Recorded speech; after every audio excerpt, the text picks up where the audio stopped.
नरेंद्र की जो पॉलिसी है नरेंद्र मोदी की, वो एक दहशतगर्दाना पॉलिसी है और वो भारत को जो है एक दहशतगर्द स्टेट के तौर पर जो है मेरे ख्याल में पेश कर रहा है आजकल। और यही बात है कि अमेरिका के प्रेसिडेंट जो है वो उनको आड़े हाथों ले रहे हैं और मेरे ख्याल में मजीद आड़े हाथों वो लेंगे, क्योंकि यूक्रेन जंग के अंदर भी जो भारत का किरदार था वो इंतहाई जो है वो मेरे ख्याल में गलत था। उसकी वजह यह है कि एक तरफ वो रूस की हामी भर एक रहे और थे। सवाल मैं आपसे करना चाहता हूँ। देखें, पाकिस्तान की जो सरजमीन है वो सिखों के लिए बहुत मुकद्दस है, ननकाना साहब की वजह से, करतारपुर की वजह से, पंजा साहब की वजह से। लेकिन हम देखते हैं कि सिखों का रिलीजियस टूरिज़्म पाकिस्तान में उतना नहीं है जितना होना चाहिए।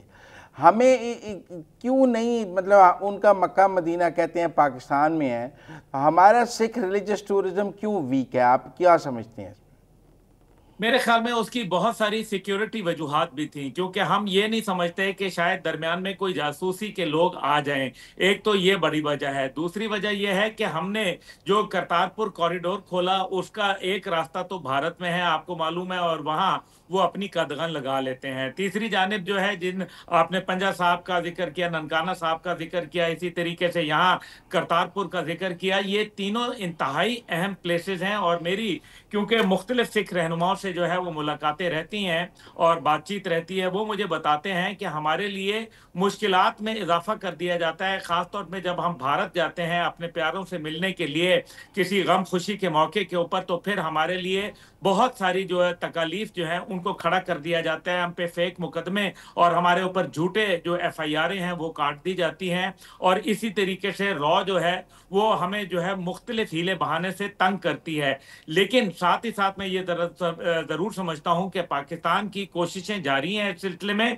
और सिख टूरिज्म जो है उसको प्रमोट करना चाहते हैं। लेकिन इस सब के अंदर जो है एक, जब तक के करतारपुर राहदारी या वाघा बॉर्डर के जरिए आसानी के जरिए काम नहीं होगा, मेरे ख्याल में ये इतना आसान नहीं होगा टूरिज्म को प्रमोट करना। क्योंकि बहरहाल सिखों को टूरिज्म प्रमोट करने के लिए इन तीनों जगहों के ऊपर अच्छे होटल्स बनाने पड़ेंगे, यहाँ जो है वो सिक्योरिटी कॉर्डन्स लगाने होंगे और उनको फैसिलिटेशन जो है वो देनी पड़ेगी। लेकिन अनफॉर्चुनेटली आप देख लें, करतारपुर कॉरिडोर के अंदर अगर आप वहां जाएं तो आपको वहां कोई रहने की जगह, यानी कि अगर आप नारोवाल से लास्ट जाते सवाल हैं। मैं आपसे करना चाहता हूं कमजोर है, कि बिल्कुल। कश्मीर की आज़ादी की तहरीक और खालिस्तान, आपको इनका कहीं कोलैबोरेशन भी नज़र आता है आगे चलकर कि हम ऐसे कश्मीर पर रेफरेंडम भी करा सकते हैं दुनिया में, या ये सेपरेट ही रहेंगी?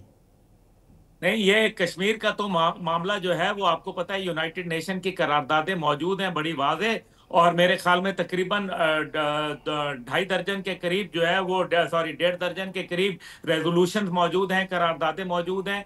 अब मसला यहाँ सिर्फ इतना सा है कि सिखों का अगर ये खालिस्तान जो है बन जाता है तो कश्मीर आपको प्लेट में मिल जाएगा। उसकी वजह यह है कि उसके तमाम जो एंट्री पॉइंट्स हैं जो कश्मीर के हैं वो आपके इंडियन पंजाब से होके गुजरते हैं, और इंडियन पंजाब जो है वो पाकिस्तान के लिए इंतहाई दर्द दिल रखते हैं और पाकिस्तान से उनकी मानूसियत दिन ब दिन इजाफा हो रही है।